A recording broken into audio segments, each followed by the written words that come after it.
1 year ago, Aurora Mardiganian was just 14, a bright-eyed Armenian girl in a well-respected Christian family. She wore long skirts. She bowed her head during prayers. She spoke softly, listened carefully, and lived a simple, mostly peaceful life. But that life was gone. Her father and brother, taken away by Ottoman soldiers, never returned.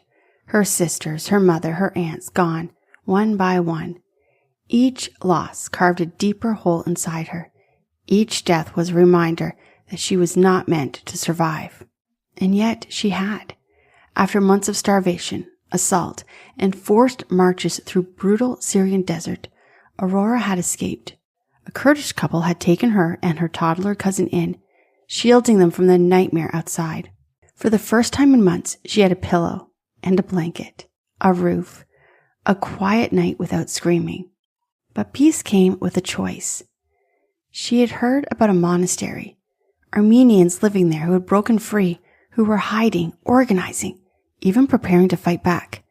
And something in her heart told her she had to find them, even if it meant losing safety all over again. I'm Aurora Siemens, and this is a Church History Podcast. Welcome back to the Church History Podcast. I'm your host, Aurora Siemens. Before we begin, I need to speak directly to the families with younger listeners who are part of our podcasting community. I am very thankful that you're here, and I love knowing that young people are engaging with church history through these stories. But I need to give a warning. This episode deals with some very heavy and traumatic topics, including violence, slavery, and death. That's because I'm telling the story of a young girl who lived through the Armenian Genocide. And while I'm not going to go into graphic detail, the nature of the story is dark and intense. If you're a parent, I encourage you to listen to this episode first and then decide whether it's appropriate for your child. Some parts could be upsetting, and I want to make sure you feel comfortable and prepared. I also want to honor these stories with both truth and compassion. If you haven't listened to part 1 of Aurora's story, I encourage you to go back and start there. Before continuing with today's episode, you're going to learn about her family, her faith, and the beginning of the nightmare that changed her life forever. You'll find a link to part 1 in the show notes. Aurora sat in the corner of the small Kurdish home. The toddler was sleeping beside her.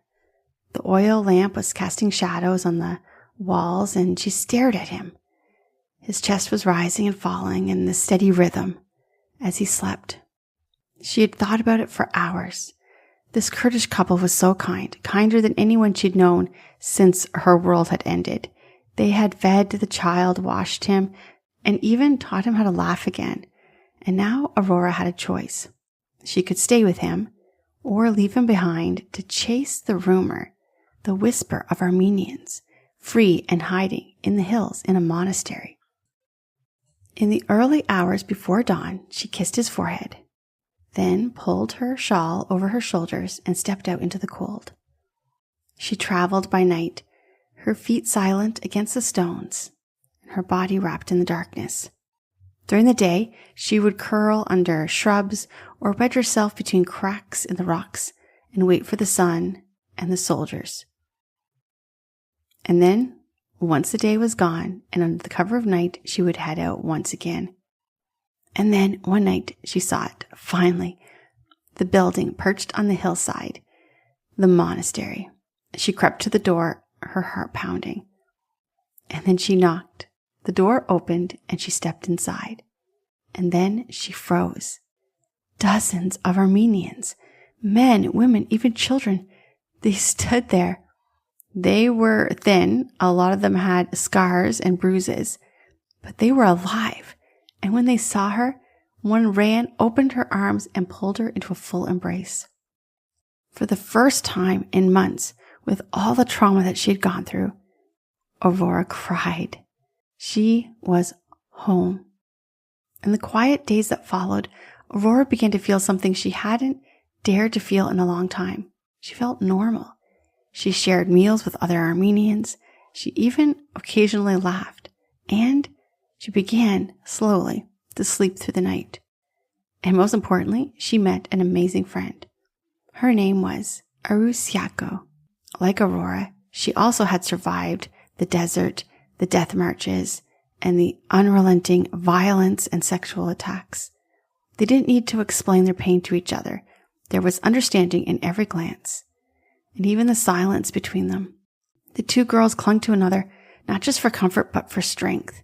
Together, they worked sweeping the monastery floors, they helped serve meals, and they began to think and even dream about what life would be like after the war. They were among other survivors, and here, Aurora began to find pieces of herself again. She didn't see herself as a refugee or a slave. She was no longer just a girl who ran.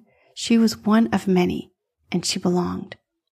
For 2 precious weeks, the monastery was a fragile sanctuary. It felt like those walls had wrapped their arms around her to keep her safe. But peace, as she had learned throughout the last year, never lingers long. And one night, in the middle of the night, a sound ripped through the silence. They were shouting. Voices. They were foreign. They were demanding.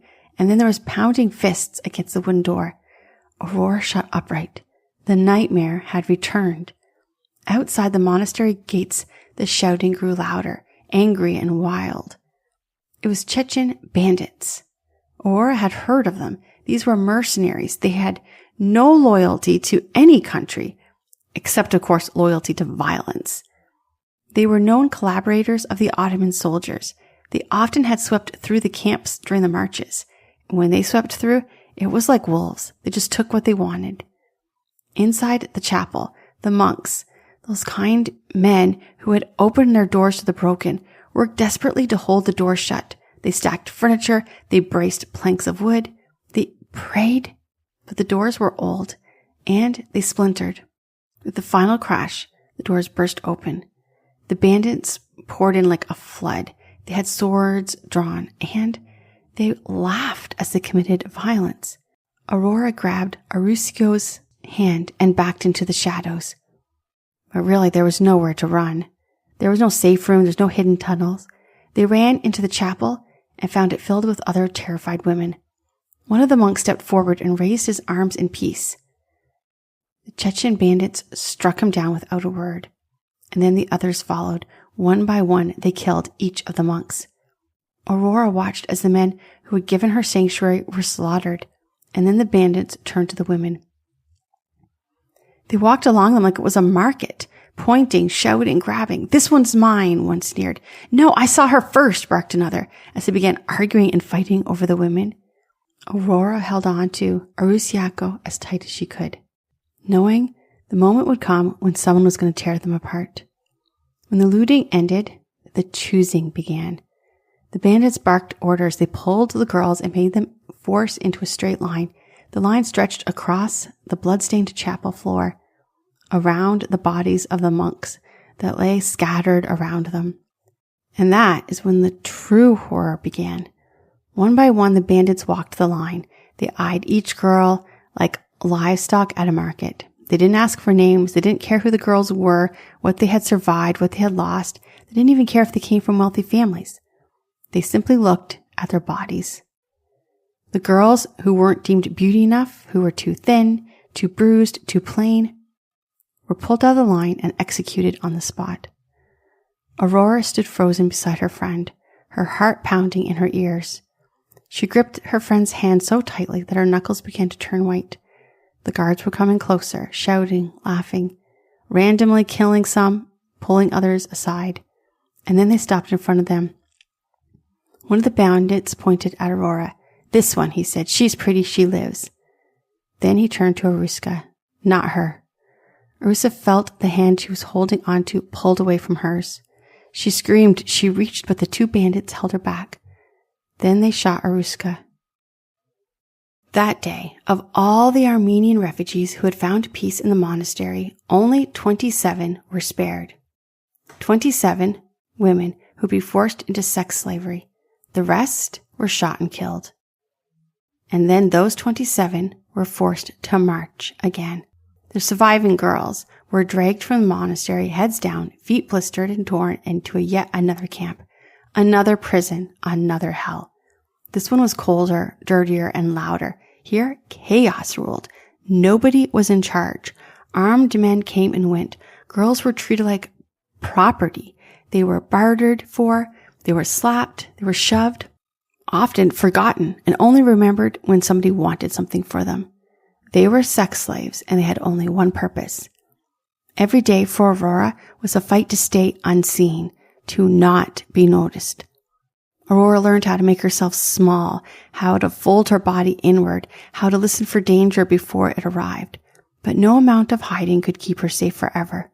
One night, a soldier came after her. He was drunk and he was slurring his words, and his eyes were wild.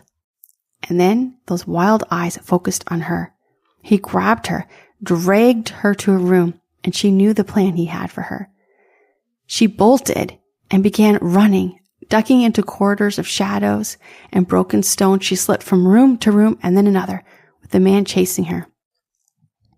And then she saw it, on a table, half buried under a rug, gleaming and sharp. A knife. Her breath caught.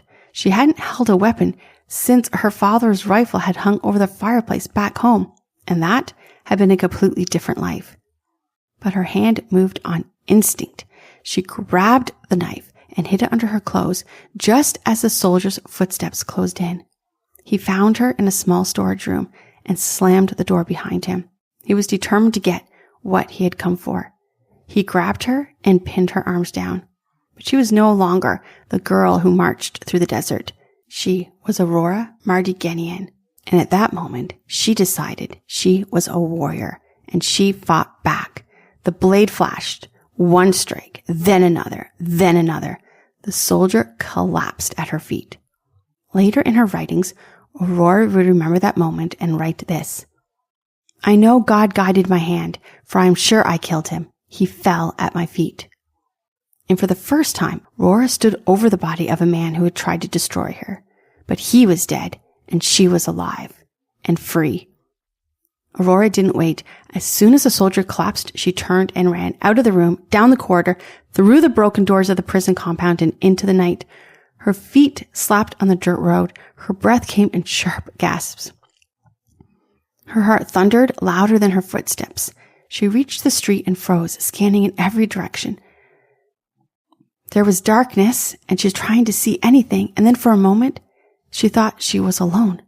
And then a movement, a figure, a woman. She could tell she was Turkish by her dress. She was standing in the shadows and watching Aurora with wide eyes. Aurora's hand went instinctively to the knife, still held in her clothes. She was ready to fight and to die, but she would not be taken again. The woman raised her hands, slowly, then stepped back and motioned. Come with me. Something in her expression, how she was gentle and urgent, told Aurora she could trust her, so she followed. Through a narrow alley, down a rusted archway, into a quiet courtyard. The woman shut the gate behind them and turned to Aurora with tears in her eyes. I'm sorry, she said. I'm so sorry for what has been done to your people. She pulled Aurora into a tight embrace, and the warmth of the hug stunned Aurora. That night, the woman brought bread, olives, and cool water. She gave Aurora a blanket to let her hide in the quiet of the courtyard wall. And just before dawn, she returned with a small cloth pouch, and inside 3 coins. She pressed it into Aurora's hand and whispered quickly, You need to go out the north gate, not the south. Everyone taken through the south is killed, but those taken through the north, some live. Hide in the Gazar hills. It's a mile outside the city. Stay hidden until morning. If you see Armenians passing through those rocks and not being shot, then go. And then she kissed Aurora on the forehead and said, God be with you. And then opened the gate. Aurora stepped out into the darkness, once again running towards hope. Aurora did exactly as the Turkish woman had told her. She crept through the city's shadows, keeping her head low, her steps quiet. The north gate loomed ahead, and there was soldiers. The gate was being guarded by soldiers. Aurora sat quietly and waited, and then there was a shift in their attention. They were distracted just for a second, and Aurora slipped through. She ran until the buildings turned into hills, and then open wilderness beyond. And then, just as she'd been told, she found the Kajari rocks. These were jagged stones rising out of the earth, and she crawled beneath them. Her body was aching, and her mind raced. She lay there quietly, hidden. She stayed there until morning. In the morning, Aurora stood and cautiously stepped out into the road, hoping she'd be able to travel unnoticed. She should have waited until night, because then a patrol, an Ottoman police officer, Aurora froze, and their eyes met. She screamed, not necessarily out of fear, but rage, grief, despair. Something in her just rose up, and she screamed. They had seen her, and she knew. She couldn't be taken again, not back to another camp, not to be sold, not to be touched again. She reached for the knife at her waist and held it in her shaking hands, and she prayed, "Dear God, shall I just come now to you, or do I wait until you call?" There was silence, but somehow she knew. She dropped the knife because she felt the Holy Spirit say, God always says, choose life.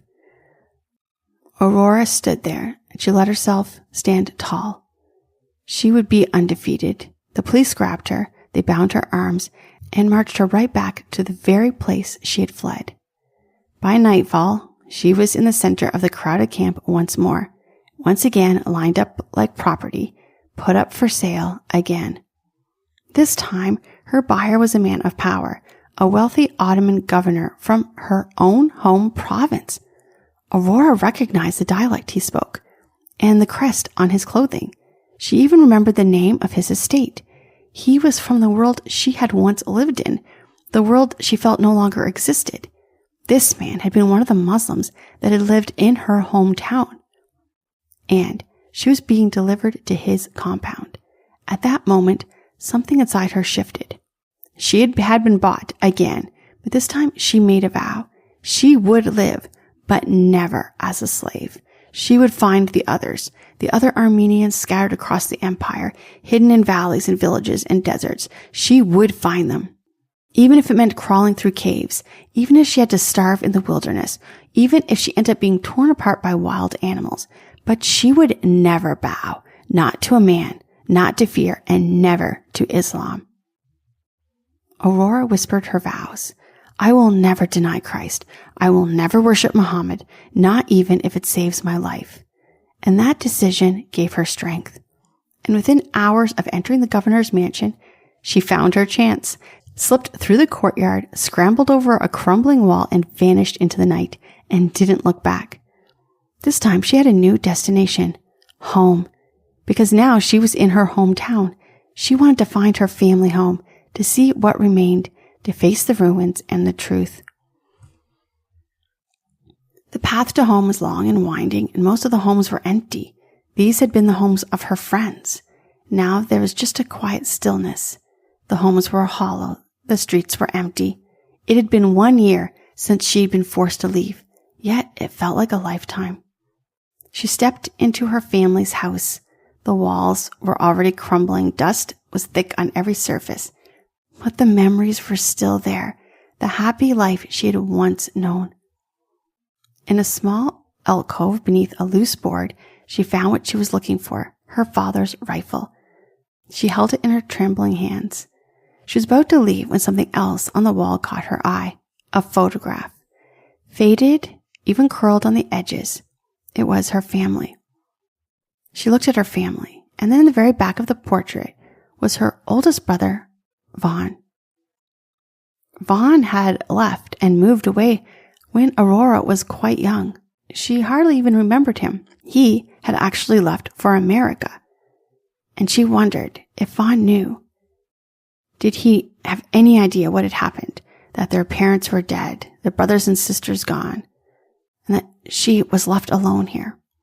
She stared at his face and then tucked the photo into her clothes and turned to go. Then she heard it, a voice. It was familiar. She spun around. It was the shepherd, the same one who had come to their house a year ago with a warning. He had not forgotten her. He told her news. Her uncle, Gazar, was still alive. He was hiding in the mountains with a group of Armenian refugees. A band of Kurds was sheltering them. Men who were allowed themselves to stay in exchange for their labor. It was still slavery, but at least they were alive. Without hesitation, Aurora set off. When she found the hidden camp, her breath caught in her throat. There was her uncle. He was weak and thin, but he was alive. She ran to him. For the first time in what felt like forever, she had family again. Although she had to tell her uncle what had happened to his wife and children, and that his son was alive, being cared for by a kind family who were hiding him. She stayed and worked in the fields besides the others. She harvested the little things that she could. She cared for her uncle and nursed him and whispered stories to lift his spirits. And at night, he told her stories in return about a place called America, a land where Armenians could live freely, worship openly, speak without fear, a land of opportunity, a land of safety. And as he told her those stories, Aurora began to dream, a dream that maybe, just maybe, her journey wasn't over yet. Before she left the mountain refuge, Aurora took her father's rifle, the one she had recovered from the ruined home, and gave it to her uncle. "You're going to need this more than I will," she said. And then she turned to go. Her and 6 others, 7 in total, Armenians, began to walk. They would walk to Russia. They walked together. Their path took them through some dangerous terrain and even some enemy-patrolled territory. But they were going to walk to freedom. As always, they walked at night, and during the day they hid in caves and under shrubs. They were always hungry and full of fear. One evening, they encountered a Kurdish man. He listened to their stories carefully, and then he said, "There's a river you must cross. You won't make it on foot. I'll send my relatives. They'll come with horses, and they will help."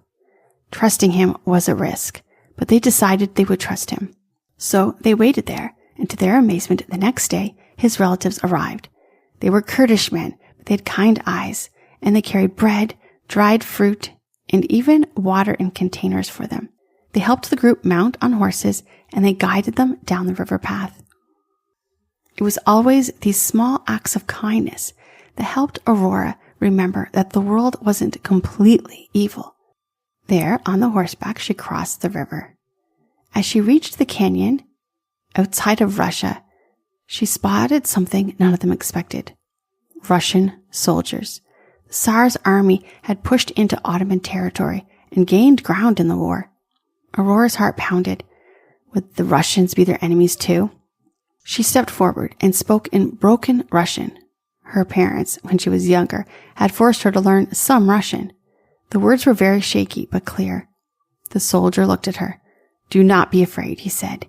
And with those 4 words, she felt like she could breathe.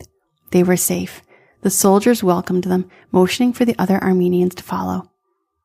This time, she was walking with soldiers, not as a prisoner, not as a slave, but as a survivor on the road to something new. Russia, it turned out, was a wonderful place to live. After so many months of terror and starvation and grief, Aurora felt her body begin to relax. The Russian soldiers had brought her and others to this bustling town filled with other Armenian survivors. There was orphans and widows and girls just like her. There she met a professor. He was a kind man who had made it his mission to care for the broken, and he'd opened a small operation. He collected women and children rescued from slavery and forced marriages. He didn't have any money, but he had a purpose. Aurora offered to help. He handed her a bundle of pencils and stacks of paper. "Write their names, write their towns, and write their stories. It'll help you remember who they are." And so that is what she did. Many of the women had been through so much trauma, they couldn't even remember their own names. But when that happened, Aurora would give them new names. She made sure they were strong names, names with meaning. Day by day, she listened and she wrote. She became something more than a survivor. She became a healer. She wrote their stories and she promised she would make sure the world heard what had happened to them. She would find a way to be the voice for her people. Even with her own wounds still raw, Aurora chose to lift and help others. Then one day, she received a letter. It was from her uncle. She held the paper in trembling hands and read it over and over and over again. It seemed too unreal to be true. She was going to America. American missionaries had arranged for her travel to New York. The paperwork was completed. Her passageway was already secured. All she had to do was pack. An Armenian man who had once actually been a commander in the Ottoman Empire before the genocide came to see her. He stood tall, and his voice was very steady. He looked directly at her. "You must go to America," he said. "You have to tell them. Tell the world what happened to us. You, Aurora, you are our witness." Aurora nodded. It was her new mission. And whatever happened, she would tell the world. It was 1917. 2 years had passed since her life had been shattered. Now, with a soul burning with purpose, Aurora stepped into a path that would take her across the ocean. She was ready to speak. Before that terrible day when the men and the boys were ordered to leave their homes, before the marches, the camps, and the massacre, there was 2.4 million Armenians living within the borders of the Ottoman Empire. 2 years later, as Aurora prepared to leave for America, only 400,000 were still alive. From 2.4 million to 400,000. That was in 1917. Today, approximately 3.8 million Armenians reside inside the Republic of Armenia. Worldwide, the Armenians number around 8 million. But in Armenia, they are only now, after 100 years, at approximately the numbers they were before the genocide in the Republic of Armenia. That is what a genocide looks like. It took a century for the Armenian people to recover their population numbers to what they had been before those 2 dark years of death, starvation, and enslavement. 100 years to rebuild what was nearly destroyed in just 2 years. In our next and final chapter, we're going to follow Aurora to America. There, as a refugee and still a teenager, she takes on the burden of becoming a witness for an entire nation, an entire people group. She will speak with audiences, meet with world leaders, and plead for anyone to listen. And she will relive her trauma again and again and again. And also be taken advantage of again. And the question is, was anyone going to listen? Join us next week as we conclude the story of Aurora and the Armenian Genocide. I'm Laura Lee Siemens, and this is the Church History Podcast. If you enjoyed today's episode, make sure to subscribe on YouTube or your favorite podcast app so you don't miss an episode. We release new content every Monday. And don't forget to check out our website at lauraleesiemens.com for more information and additional resources. Thanks for listening, and we'll see you next week as we continue our journey through the incredible history of the church.